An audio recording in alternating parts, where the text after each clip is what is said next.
talking about New Year's resolutions, and we've had the experts on telling us exactly what to do about diet and exercise, and excellent information that people really need to put into play. But how does this really affect the average patient? And that's what here on Health Matters that we're going to try to do, is also interview patients that's actually been through this, that they can give us their insight on how they accomplish what they do accomplish. And I'd like to welcome my guest, Robbi Jouben. Robbi, what kind of work you do? I'm a network engineer for Baptist Hospital. Baptist Hospital, funny that. Now, Robbi, tell me your story. About a year and a half, 2 years ago, I had a lot of reflux. I was taking medicine for reflux disease. I didn't feel well. I was short-tempered. I was tired, fatigued all the time. So I decided, I knew I was overweight, so I decided I needed to lose weight. And as was suggested, I decided to see my doctor first. And as you said, and as our experts just said, that's always a good place to start, because you never know what might be going on with you. And as we said earlier, a lot of people take better care of their cars than they do themselves. So, see your doctor if you want to lose weight. If you want to get on an exercise program like Robbi did, see your doctor first, make sure everything's okay. So Robbi, you went to see your doctor, and then what? I got a big awakening. Where I thought I was just overweight, it turned out that I had type 2 diabetes. My cholesterol was too high or too low, all out of whack. Then, of course, with the reflux disease. So it was just realize that my health wasn't really what I thought it was. How much did you weigh then? I weighed about 225, 230, and I got down to about 175. Wow.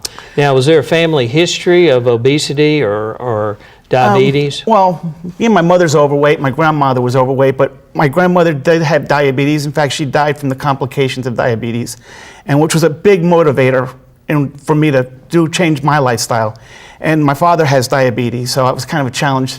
When I found out I diet and exercise, I can get off the medicine, I was kind of like challenging my dad. I can do better than he can. And it worked for me. It was just what I used. Well, just as a note, diabetes, type 2 diabetes today is just rampant. It's just epidemic, especially in the Mid-South as well as the rest of the country. So faced with these challenges of high blood pressure and diabetes, you saw your doctor, and then what was the next step? After that, I went to a program, a diabetes education program over at Germantown Rehab, and they basically told us about the diet, and had doctors and dietitians. We learned about proper diet, proper eating, proper exercise, and I just took it to heart. My grandmother was very important to me, and she really motivated me. Even though she's long passed away, I knew I didn't want to die the way she did, and it kind of, but when I ran into tough times, I thought of how my grandmother just took everything real simple. Nothing was a big deal. It was just a little bit of this, a little bit of that, and like I said, I started out trying to lose weight. Then I realized I was trying to lose diabetes, get off the medicine, and then I ended up getting off the medicine and losing weight. So it turned around one big giant circle. Well, as you said, and what your grandmother said, just to take a little bit at a time. You didn't put all this weight on overnight, no. And it's not going to come off that quick as well. So tell me some of the steps that you went through, first with your diet, about what you did. Well, first I learned nutrition and what I should be eating and when I should be eating it. What I do is I found it was better for me to eat 6 times a day as opposed to 3 times a day. Now, there's smaller meals, but I was never hungry because I was always eating, and which increased my metabolism, which kept my blood sugar in the right ranges, and it just was real simple. And I used a lot of things. I don't normally go to restaurants, and I like to cook myself.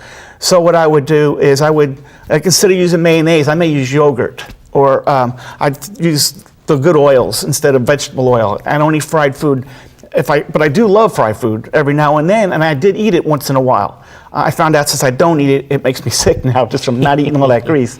But it was just a gradual, little things at a time. I kept a phone app, an iPhone app, that helped me keep track of my blood sugar, helped me keep track of my blood pressure, helped me keep track of what I ate, and actually measured out the carbohydrates and the proteins, and kind of kept me on track. And what was kind of good about that app was it told me where I was and how I was succeeding, because it took into effect your basal metabolic rate, which, normal breathing. So right. It took that and actually said, okay, and it was only Some weeks I didn't lose any weight. Some weeks I lost 5 or 6 pounds, but it averaged about 1.5 pounds to 2 pounds a week.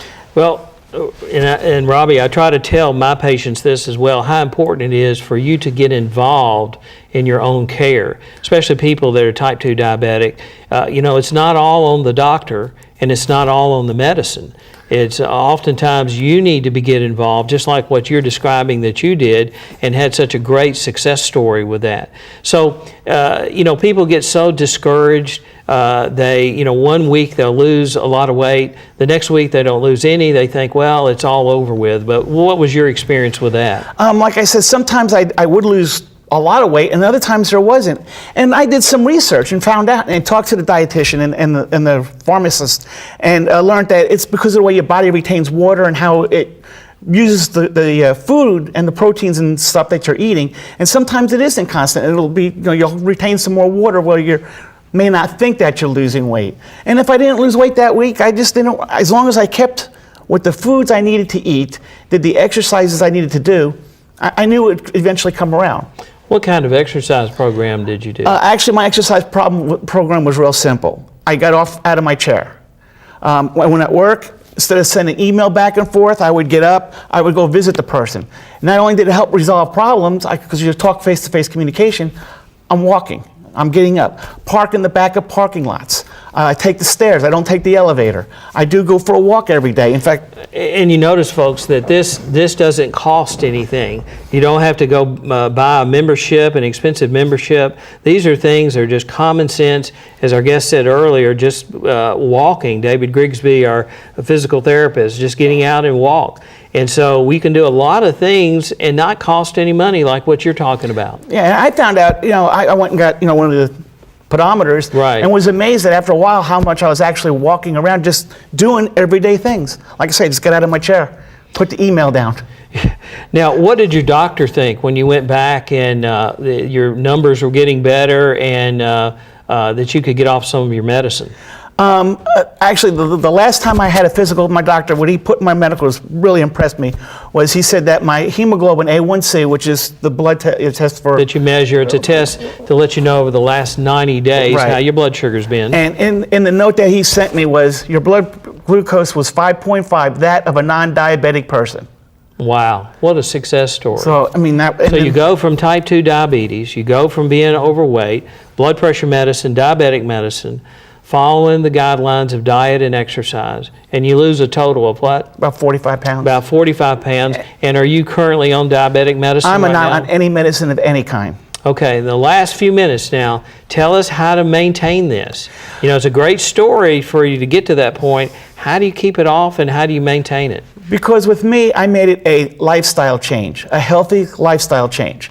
If I want to eat if I want a bowl of ice cream, I'm going to eat a bowl of ice cream. But what is a bowl of ice cream? It's a tablespoon. I'm satisfied. I don't do without anything. It's just all portion control. I basically retaught myself how to eat and how to be healthy.